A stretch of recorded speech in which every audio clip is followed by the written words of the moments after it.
नमस्कार। इन खबर में आप सभी का स्वागत है। रैकीपुरा बड़गांव की रहने वाली प्रिंसिपल सुपिंदर कौर की हत्या की खबर के बाद आलूची बाग स्थित आवास पर लोगों का तांता लग गया। सभी घटना की निंदा कर रहे थे। सुपिंदर के दो छोटे छोटे बच्चे जसजीत सिंह 9 वर्ष और जसलीन कौर 12 वर्ष को समझ नहीं आ रहा था कि आखिर क्या हुआ है, घर में इतने लोग क्यों आ रहे हैं। जैसे ही सुपिंदर का शव घर पहुंचा, वो मकान के बरामदे में खड़ी बेटी जसलीन एकदम से टूट गई। उसका रो रो कर बुरा हाल था। माँ को सफेद कफन में देख उसके आंसू रुकने का नाम नहीं ले रहे थे। लेकिन इस बीच उसका छोटा भाई जसजीत यह नहीं समझ पा रहा था कि आखिरकार क्या हुआ है, आखिर उसकी बहन क्यों रो रही है। यह मंजर देख सबका दिल पसीज गया। सुपिंदर के पति आरपी सिंह जम्मू कश्मीर बैंक में अधिकारी हैं। घर में सतफनत जताते हुए पहुंचे लोग सवाल कर रहे थे कि आखिर सुपिंदर को आतंकियों ने निशाना क्यों बनाया।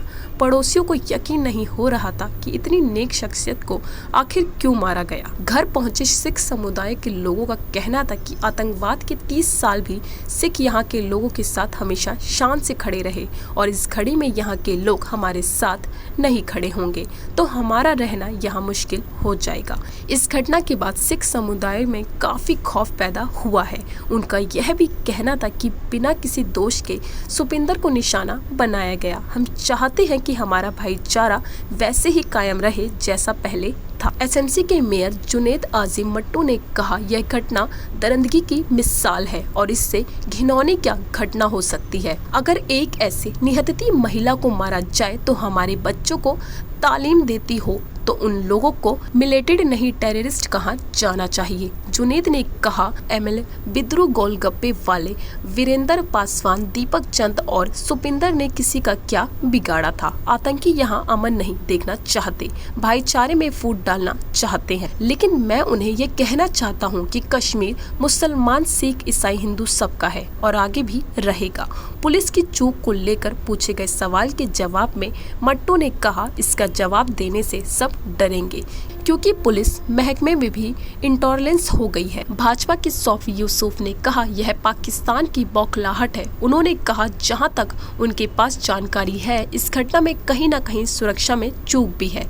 सोफी ने कहा, इस संबंध में मैंने डीजीपी से बात भी की है और सुरक्षा की समीक्षा करने को कहा है। आतंकियों को कंडे शब्दों में उन्होंने कहा, उनकी अब उल्टी गिनती शुरू हो चुकी है। उन्होंने कहा, यह टारगेट किलिंग थी। उनकी आइडेंटिटी कार्ड चेक कीजिए। हमारी इस बहन का भी कार्ड चेक किया गया।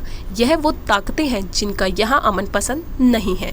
श्रीनगर के ईदगाह में आतंकी हमले का शिकार बनी प्रिंसिपल सुपिंदर कौर के पड़ोसी शौकत डार को यकीन नहीं हो रहा था कि वह अब इस दुनिया में नहीं है। रोते हुए उन्होंने कहा कि वह बहुत ही नेक महिला थी। पिछले कुछ वर्षों से वह एक मुस्लिम लड़की की पढ़ाई का पूरा खर्च उठा रही थी।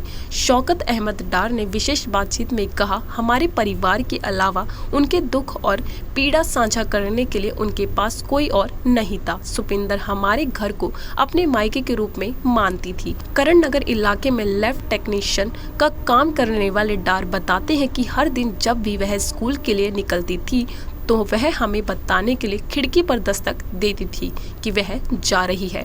डार ने बताया कि वे और सुपिंदर के पति आरपी सिंह नर्सरी से एक साथ ही पढ़े हैं और आज भी रोज सुबह एक साथ वॉक पर जाते हैं। वीरवार को भी सुबह उन्होंने मुझे फोन किया था। उन्होंने कहा था कि कुछ दिन पहले सुपिंदर ने उनका पहचान पत्र पहने देखा था जिसमें मैनेजर के रूप में मेरी पोस्ट लिखी गई थी। इस पर सभी पड़ोसियों के बीच उन्होंने मिठाई बांटी। सुपिंदर से मेरा खून का रिश्ता नहीं था परंतु वह हमारे परिवार का हिस्सा थी।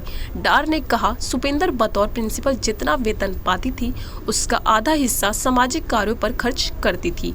छानापोरा हायर सेकेंडरी स्कूल की एक छात्रा की फीस और ड्रेस का खर्चा उठाती थी। यह लड़की यतीम थी और पहले अपनी मौसी के पास रहती थी, लेकिन पिछले साल मौसी की शादी के बाद वह परेशान थी। इसका किसी तरह सुपिंदर को पता लगा तो उन्होंने मुझे कहा कहा था इस लड़की को तुम अपने घर में रखो और 20,000 रुपए मैं उसके खर्च के लिए दूंगी। सुपिंदर का छानापुरा हायर सेकेंडरी स्कूल से तबादला हो गया, लेकिन लड़की का खर्च उठाती थी। डार ने रोते हुए बताया कि कौर के हर पड़ोसियों के साथ अच्छे संबंध थे। कोरोना काल में डार का पूरा परिवार संक्रमित हो गया था। ऐसे समय में केवल सुपिंदर ही हालचाल पूछती थी। एक दिन उसने मुझे कहा कि दरवाजा खोलो और एक पैकेट अंदर फेंका जिसमें करीब 10,000 रुपए थे। मेरी बहन में मदद की ओर कोई नहीं आया। तो ऐसी ही खबरों पर रहेगी हमारी नजर। आप देखते रहिए इन खबर। इन खबर चैनल को सब्सक्राइब करें।